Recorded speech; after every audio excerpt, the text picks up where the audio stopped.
This is how the Minecraft scene is currently looking.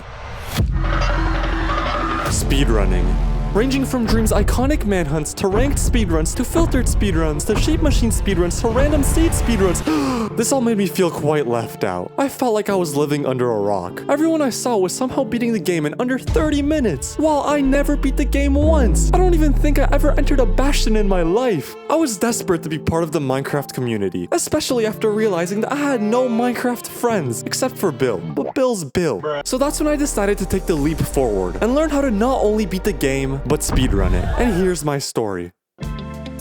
It all started in 1957, when I thought of this brilliant and unique idea. I spawned into a world, and I had no idea what I was supposed to do. But I already knew I couldn't learn all this speedrunning myself. I needed a coach, someone who could guide me to the finish line. And that's how I ended up on Craigslist. After a little bit of searching, I managed to obtain myself a coach. A self-proclaimed professional speedrunner. Beefy Ben, aka Meatball, aka Mr. Coach.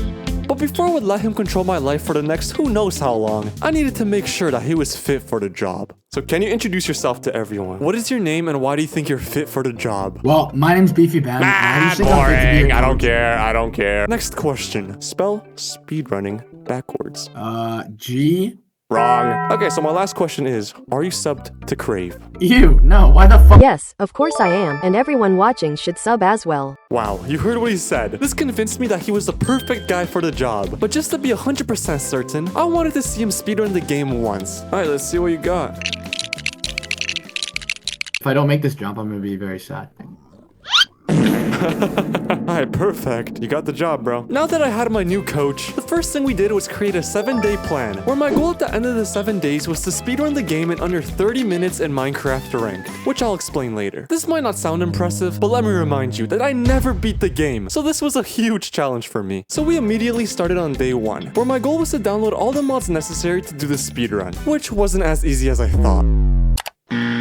Bro, I selected Browse to find Java, and it's opening Jeff's texture pack. Bro, my computer actually thinks Jeff's texture pack is Java. What do I do? And after downloading all the mods, I did not know how to use them. No, how do I leave the game? Bro, it's not letting me leave the game. But it's okay, as I knew I'd learn how to use them in the days to come. While preparing for my speedruns, I realized I'd be playing on version 1.16.1. And it turns out everyone uses this version because it's by far the easiest and fastest version to speedrun the game. In this version, you get much higher chances of getting pearls when trading with piglins. There's no piglin brutes that can kill you in one shot. Strongholds are way more predictable, and it's one of the last versions to have magma ravines, which are all necessities when speedrunning the game. During the first day, I also learned 2 other things. Firstly, the current world record for speedrunning Ranked was done by Infume, who beat it in 5 minutes and 47 seconds, which is actually insane. And secondly, for some odd reason, many speedrunners just don't like Dream. I'm not too sure why, but if I want to be part of the speedrunning community, I know what I have to do. I'm now ready for day 2. In Minecraft Ranked, you could spawn in 5 different overworld types: the village, the shipwreck, the hidden treasure, the desert temple, and the ruined portal. And in each world, your goal is the same: to get to the Nether. And you guys know that with my dedication, my goal for today was to learn how to speedrun each type of world, except for the hidden treasure, because that one's boring. So I got into a call with my coach and started learning. Okay, coach, what's the first move? So what you want to do first is on Siege with Shipwrecks, you immediately want to try to find the shipwreck, okay? I think I see one behind you. Oh, so come to the shipwreck all the way over here. Wait, there's food here. Coach, why is it running away from me? Turtles don't actually give food, so maybe just skip the turtle. Okay. So you want to go to the very, very back of the ship over here at the big part, okay? Why? Because, as you'll see in this chest, it's going to have some nice, valuable loot. Yup, so as it turns out, the shipwreck has 3 chests. The first one is in the front. This chest usually has food and armor, so it's important to loot it while speedrunning. The second one is in the middle. This chest has a guaranteed treasure map in it, but that's not too useful when speedrunning, so you don't loot that chest. And lastly, the third chest is at the back of the ship. This chest holds all the iron, which is used to craft an iron pickaxe, bucket, and flint and steel, which are all crucial in a speedrun. So after crafting all the necessary items, including a door, which I'll explain later, I was ready for the next step. Now, what you're going to want to do is you're going to want to look for a magma ravine, okay? And you're going to know that because there's either going to be kelp floating on the surface, or you're going to just see magma at the very bottom of the ocean. Wait, I think I see kelp, like right there. Oh, I see a ravine right there. Awesome. So before you go all the way down, you still need your gravel for your flint and steel. So you're going to swim all the way down, place a door at your feet, and mind the gravel around you. Gotcha. Let's go. Place the door. Now we just need a flint. Come on, come on. There we go. Okay, now what you want to do is you want to go down and find an L shape, okay? So a 1 by 2. Oh, I found one right here, and I know exactly what I have to do. It was time to build the Nether portal. And I did a little bit of practice beforehand, so I could flex on my coach like this. Place a door at your feet. Coach, I don't need your help. Watch this. I'm gonna place 2 doors here, place a block over this one, break this one. Now I'm gonna use a lava to make the frame of the portal. Watch and learn, bro. What are you doing? I then place a block here, break these 2 blocks, and drain out the water. Make myself a flint and steel, and voila, the Nether portal. Hey! The shipwreck route didn't seem too hard, so it was time to move on to the desert temple. If you ever see a desert temple, what you want to do, just run to it immediately. What about the wood? Not yet, not yet, not yet. Okay. And I'll show you why. It's very important that you don't break the middle block. Why not? Nah, I'm playing. Obviously, bro. I'm not dumb. I'll break this one. Now do I fall in? Now, fall all the way down. Whatever you say, Mr. Coach. Oh, I took a little bit of damage. Now, don't step on the pressure plate. I think you know this already. Wait, what happens if I do this? Yeah, no, it didn't explode. What you want to do is you want to stand where you fell, and you want to break the block right under the pressure plate. So you can see that you could break it right under. Okay. Good. Now, here's the strap. Which I'll explain because the coach was just yapping and yapping and yapping. So what you want to do is get into the hole, collect 2 TNT, and then climb out. Then, you want to place one of the TNTs in the corner and detonate it with the pressure plate that you got. Finally, you want to get back into the hole and break all the remaining TNT. If you do everything correctly, this will be the result. Now what? Now what? Now what? What do I do?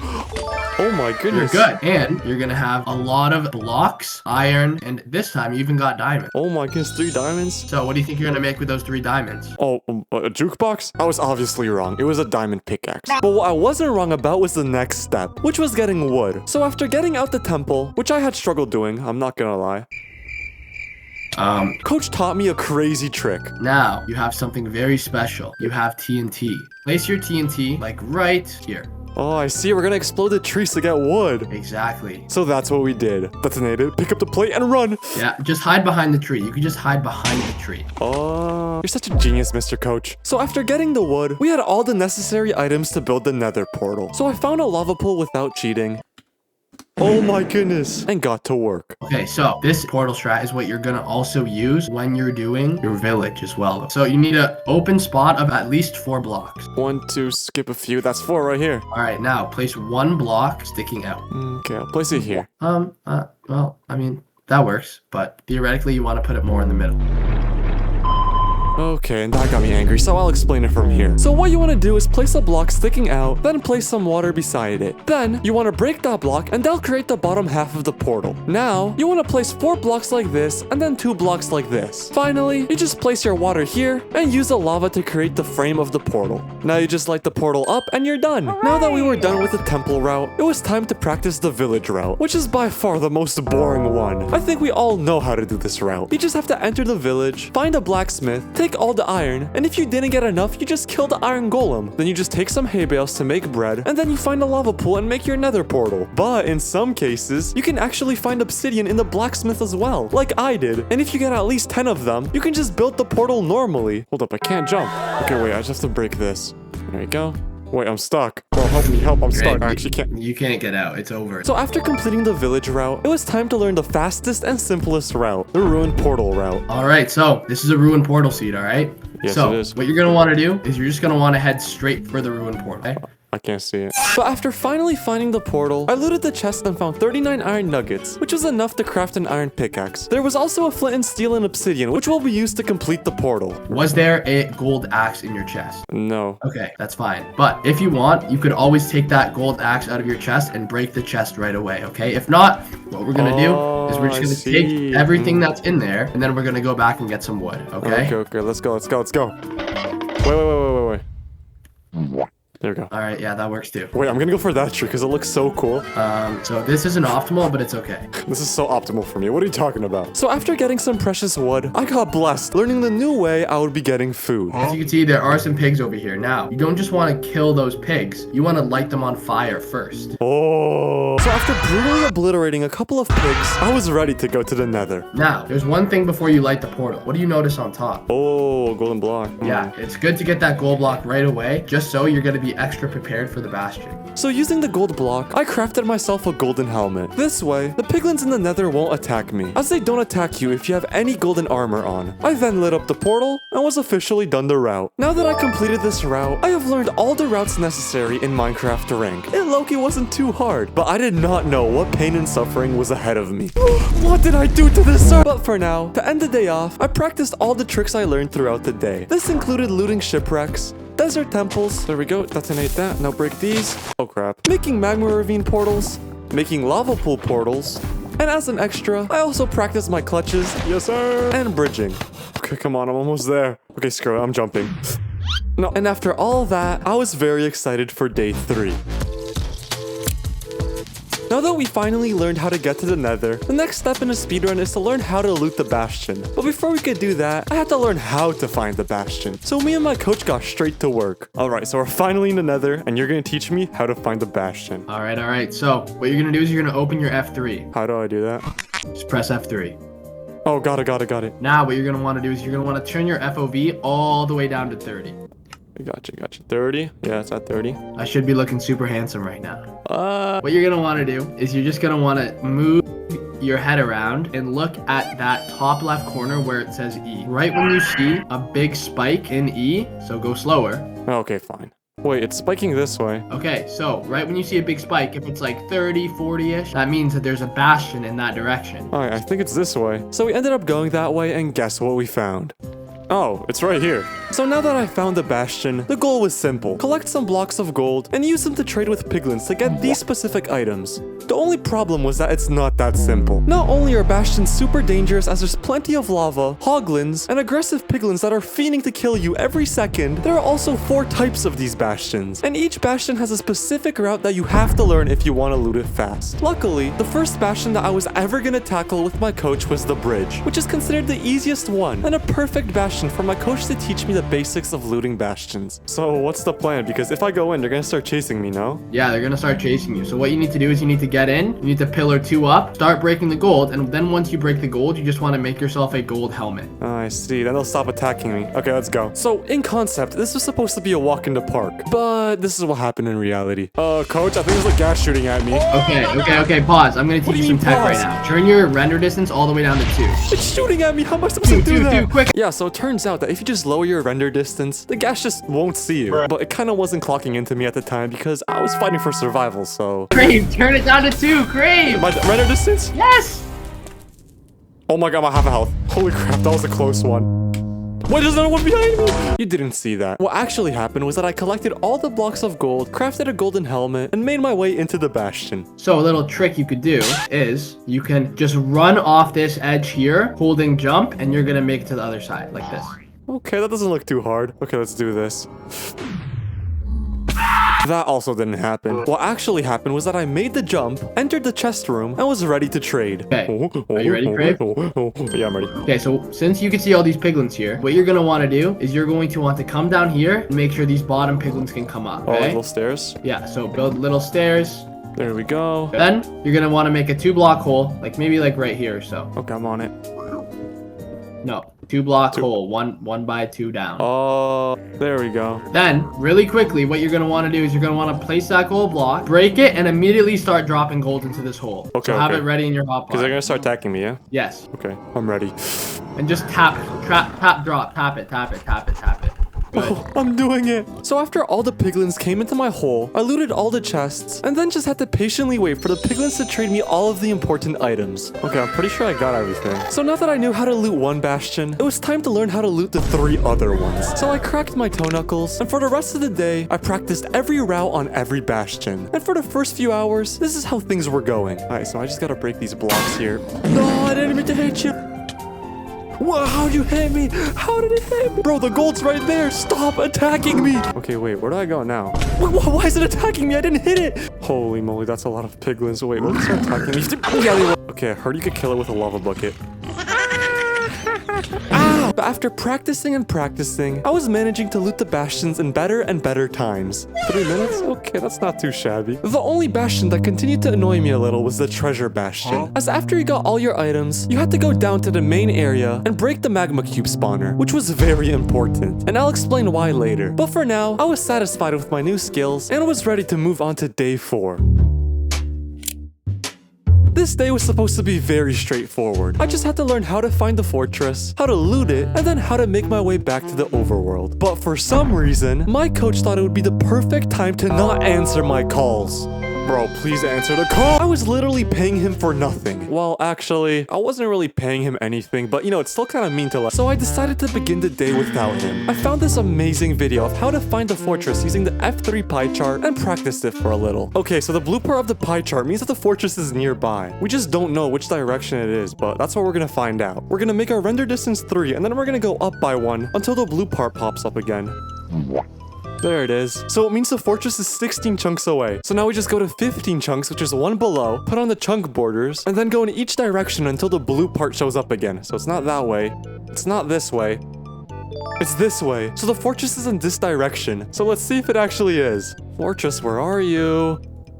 What do we have here? After finding the fortress, I practiced the trick a couple more times to make sure I was consistent. But before I continue, I think it's important to mention that the pie chart isn't actually showing us where the fortress is. It's just showing us where the blaze spawners are, which are coincidentally in the fortress. This is why I mentioned that you have to break the magma cube spawner in the treasure bastion, as if you don't, it'll confuse and mess up your whole pie chart. But with that out the way, and my coach finally coming back from his coma, it was time to tackle the fortress. Alright, so Crave, once you get out of the bastion and go to the fort, you're gonna want to look for blaze spawners. Hold up. My friend's calling me. You serious? Yeah, so I had a little distraction, but after 10 minutes of yapping, I was actually ready to tackle the fortress. Alright, so... Oh my goodness, hold up, my mom's calling now. So after respectfully telling my mom that I don't want a 30-pound salt lamp in my room, I was actually ready to tackle the fortress. Okay, so as you can see, this fort's pretty good because there's actually 2 blaze spawners next to each other. So what you're gonna want to do, Crave, is you're gonna want to practice block clutching with the pearl. Oh no. You're gonna throw a pearl at the side of the tower, look down, and start placing blocks at your feet. Wait, but if I throw it right here, I'll just land on the block. Oh, yeah, that's true, actually. So after doing that insane clutch, it was time to kill some blazes. Okay, Alright, so Crave, quickly put on your fire resistance. Okay, wait, where is it? There we go. I got it. Alright, so kill the blaze. Ow! There we go. You gotta be careful because blazes can also hit you. I didn't know that. So to make our blaze rates better, you could start mining this area here. I bet. Or if you're really feeling special, you could learn something called a blaze bed. Place 1 of the fortress blocks on either side of the spawner. There we go. And then place 2 beds on this block here and this block here. Right here? Yeah. Then right here. There we go. Now, break down this middle block. This one? Like the spawner? Yeah, so I made a simple mistake, but Coach, who clearly woke up on the wrong side of the bed, wasn't too happy. Are you f***ing Luckily, we had another spawner beside us, so we tried the blaze bed strat again. Break both beds at once. Okie dokie. Like this? No, break it. Like it. No, you. So he told me to break the bed, which I did, and then he gets mad at me. This coach sucked, but that's life, so I held my anger in, and finally, on my 3rd attempt, I performed the blaze bed successfully. Ready? There we go. See? Now it opened up so much space. Oh. Now that there was more space around the spawner, blazes had a way higher chance of spawning in, so they began spawning in way faster. Whoa, there's already so many blazes. Like, suspiciously fast. No, there's so many. Mr. Coach, save me. I don't think it's supposed to. You got it. I indeed did not have it. Oh, this can't be legal. What the heck was this? I know my coach was involved in my killing. I just couldn't prove it. Luckily, that didn't matter, as I was determined. So I got back to the fortress and got the rest of the blaze rods. There, I got 8 blaze rods. I then used the obsidian that I got from the bastion to make a massive portal, just because I felt like it. Just look at this masterpiece. We're now ready to go back to the overworld. Oh my goodness! Yeah, so my coach decided to prank me by placing tons of creepers, and I'm okay with that. But when you then laugh like this, I can't let that slide. So I kicked him out the call, placed a bounty on him, and then practiced the fortress by myself for the rest of the day. I practiced looting closed blaze spawners, open blaze spawners, and even practiced my nether terrain movement skills. Oh my goodness, I'm pure class. 26, oh that's not too bad. Oh my god! Oh my goodness. goodness, that was so fast. After I was satisfied with my performances, I was ready for day 5. On day 5, my goal was to learn how to get to the end and finally beat the Ender Dragon. The first thing my coach told me to do was to watch this video explaining how to download and use Ninja Brain, which is a Minecraft mod that most speedrunners use to calculate where the stronghold is. So that's what I did. I watched the video. The only problem was that while I was watching the video, my coach was being very annoying. Completely ruins your run. Bro, what the heck could possibly be going on? What are you doing? But after finally watching the video, I launched the mod, and that's when everything went wrong. I didn't notice at the time, but the Ninja Brain mod messed up my whole recording. And for the rest of the day when I was with my coach, my recording only showed the pause menu.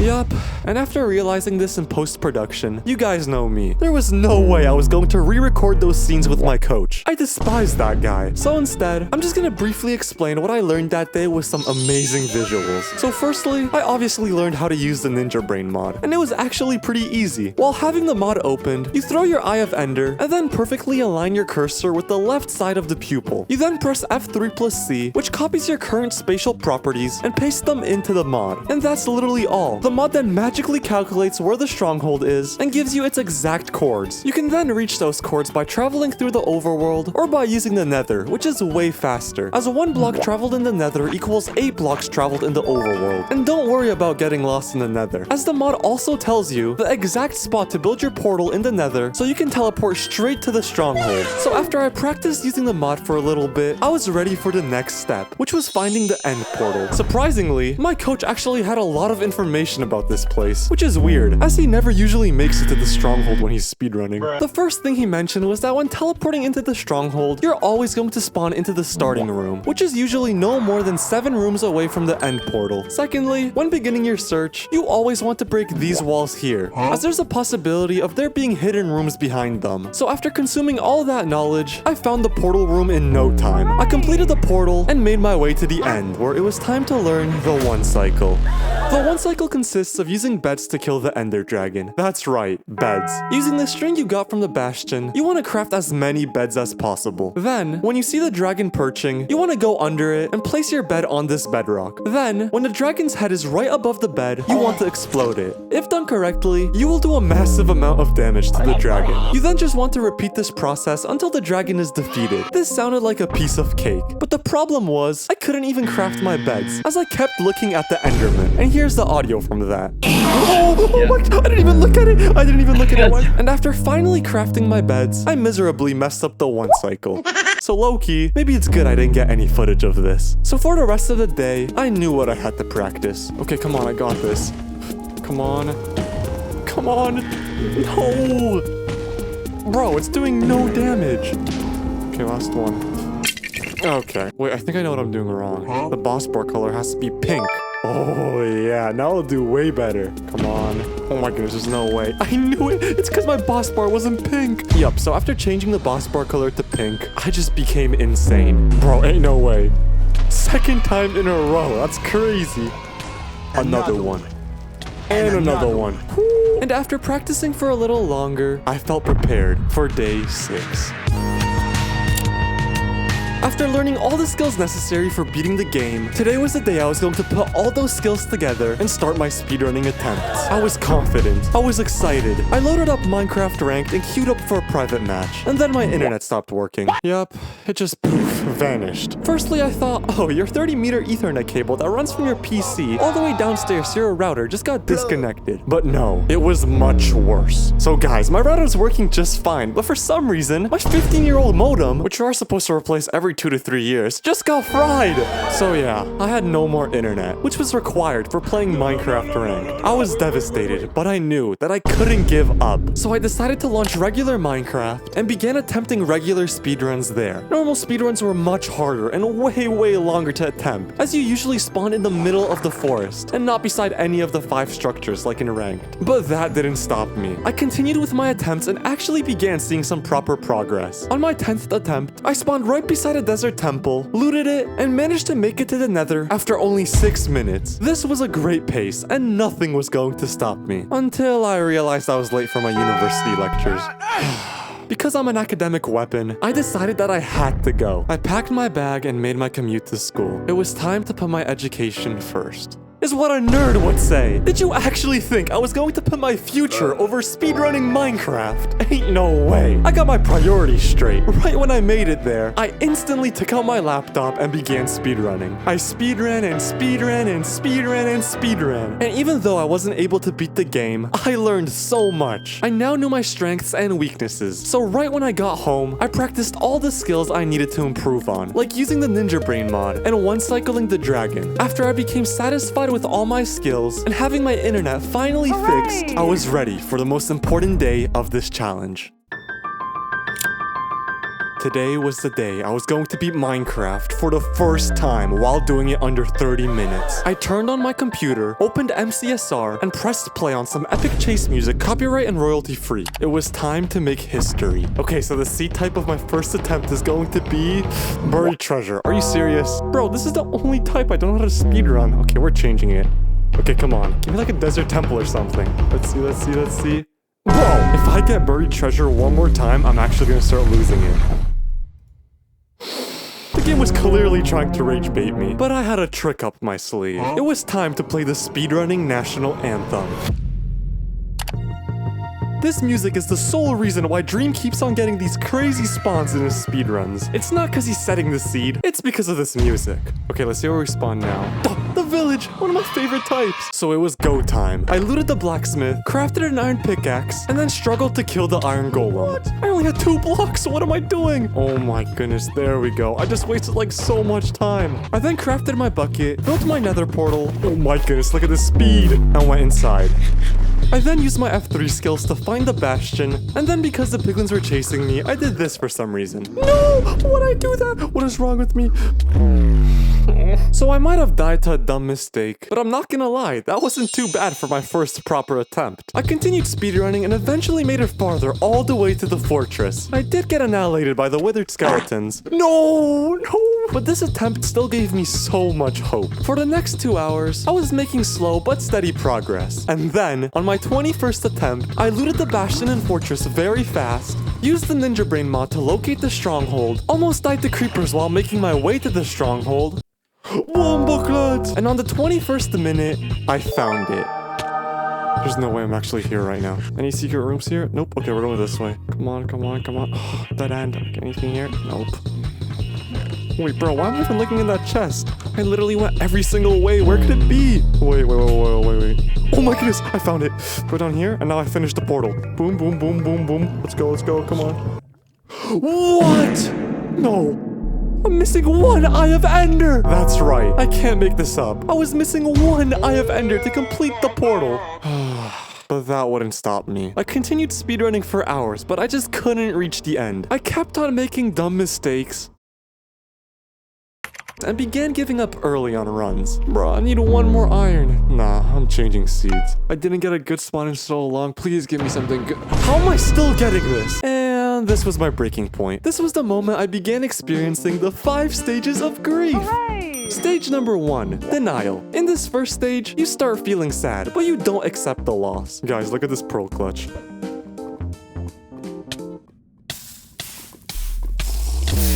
It's okay. Mistakes happen. Stage number 2, anger. In this stage, you start getting a little agitated. Okay, aggro them. There we go.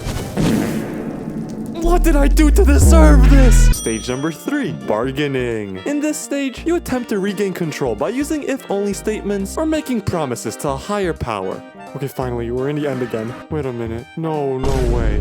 I have no wood. I can't make beds. What am I doing? If I just broke 5 pieces of wood before, I would have been done already. I would actually sell my soul to get 5 pieces of wood right now. Stage number 4, depression. In this stage, you feel deep sadness and emptiness as the reality of the loss sets in.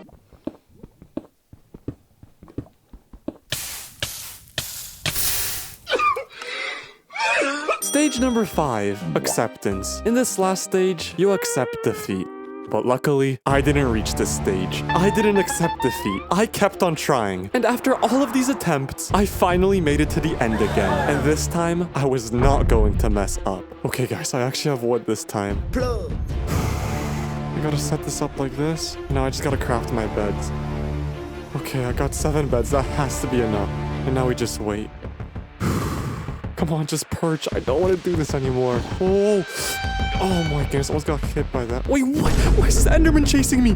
Bro, please, please. Oh, thank God. Come on, just perch. What? How's another one chasing me? Bro, I didn't even look at you. Oh my goodness. Wait. I think I might perch. Oh my goodness, it's perching. Come on.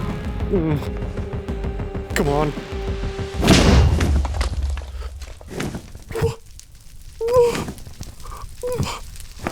Yep, so it turns out that placing the bed the wrong way like this will kill you. Why did no one tell me this? I mean, I know it's kind of obvious, but it's not for me. It's not for me. This was by far the lowest point of my life. I came so close, but I failed because of a dumb mistake. I honestly didn't know what to do. If I should give up or continue. I wasn't satisfied with any of these two options, but in the end, I knew what I had to do. After continuing to grind after day after day after day after day, and after repeatedly dying and dying and dying and dying, I finally got my last chance. 29th minute, 6 beds, and the dragon starts perching. It was now or never. First bed, bad. Second bed, better. Third bed, horrendous. Fourth bed, amazing. Fifth bed, decent. And then I was left with 1. Was this the moment? Was I finally going to beat Minecraft for the first time ever in only 30 minutes? Every second, every mistake, and every close attempt, it all led to this. There was moments I was ready to give up, to quit, but I didn't. I realized I wasn't just doing this for me. I was doing this for the millions watching who got inspired to never give up, for my viewers who liked and subscribed, and even for my coach who is a poopy head. But my whole life depended on this moment, and I wasn't going to ruin it. Come on. No!